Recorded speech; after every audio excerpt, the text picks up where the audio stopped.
For our patient, it's a patient that's having shoulder pain. It's been the past 2 weeks. It was just kind of like a random onset, no traumatic injury or anything like that. They were referred by their primary care physician, and on the prescription it says subacromial impingement of the rotator cuff. So with that, we noticed the patient has decreased internal rotation, flexion, and abduction. That is mainly due to pain. The internal rotation we're assuming is the subscap, and flexion and abduction, we just think it's impingement of just all the structures. We didn't really specify a certain structure, but it's just causing pain when they go into that. So we're going to help with superior rotation because they lack that. All right, and then these are going to be the interventions that we're going to do for this patient. So first one is going to have you lay on your back. We're going to do an inferior joint mode. So I'm going to do grades 1 and 2. This is just going to help with pain management, especially since the patient did decrease their range of motion and abduction due to pain. So this one is going to help for that. And then I'd normally do it, just kind of bring the arm out just like this. And then I'm just going to apply a little resistance down. And that is just going to help the glenohumeral to glide down with abduction. And then our second one, going to have you roll onto your stomach. This one is going to be the chest supported Y raises. So we're going to make sure our patient's thumb is directly up to the ceiling. This is just going to kind of open up that space in the subacromial arch.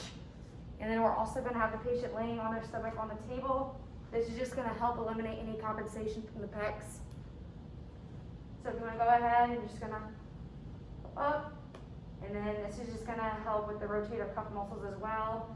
And mainly the lower traps is going to help facilitate that upward rotation of the scapula. And then in progression, they can use dumbbells, resistance bands, anything like that.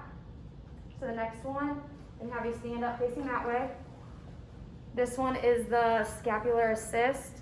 So I'm just going to grab the medial border of his scapula in the inferior angle, and I'm going to promote that scapular movement of upper rotation. That is going to help with flexion and abduction, which are the two motions that he lacks a lot. Okay, and you're just going to go out, and I'm just going to facilitate that upward rotation.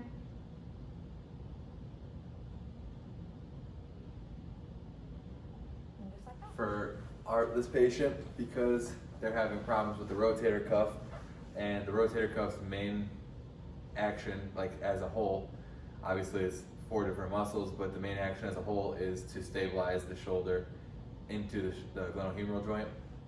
So we're going to try to work on strengthening, even though external rotation wasn't having any pain or lack of motion. We're going to work on strengthening the rotator cuff muscles just to help with that stabilization. So with this, she's going to do some external rotation.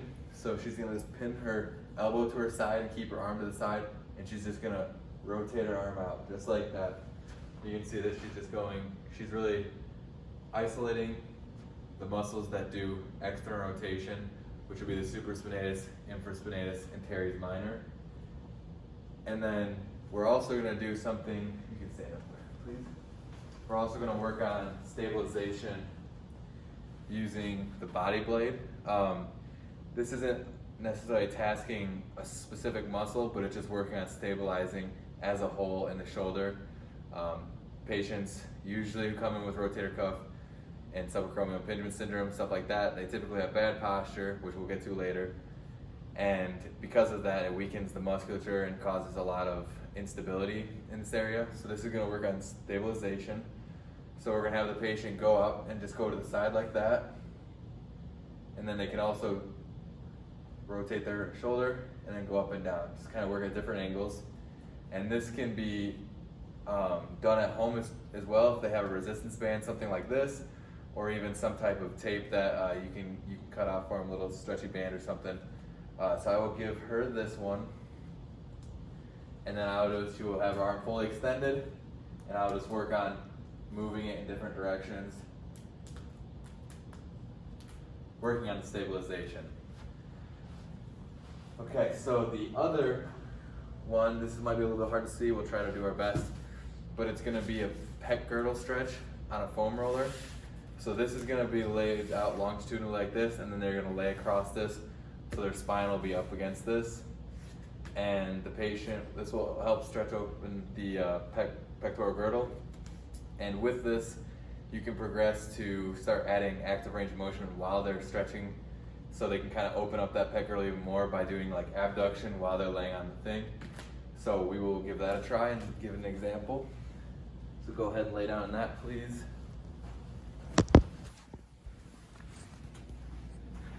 So as you can see, she's laying here, holding the stretch, opening up that pec girdle. She can have her hands there or out to the sides. She can then do active range of motion like that. And this works on just opening up that pectoral girdle. Go ahead and take a seat, please. All right, so as you can see, our patient also, as pretty much everybody does, including all of us students, has poor posture, has rounded shoulders and forward head posture, and this can, against some others' beliefs, this can actually play a role into this the problems with the shoulder and the rotator cuff.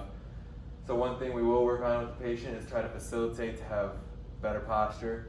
So can I have you sit up straight, please, and pull your shoulders back, and then chin tuck, please.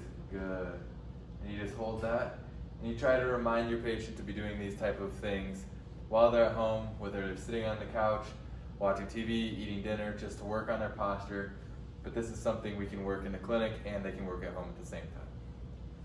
And then before we send our patient home today, we're just gonna have them ice for 10 minutes.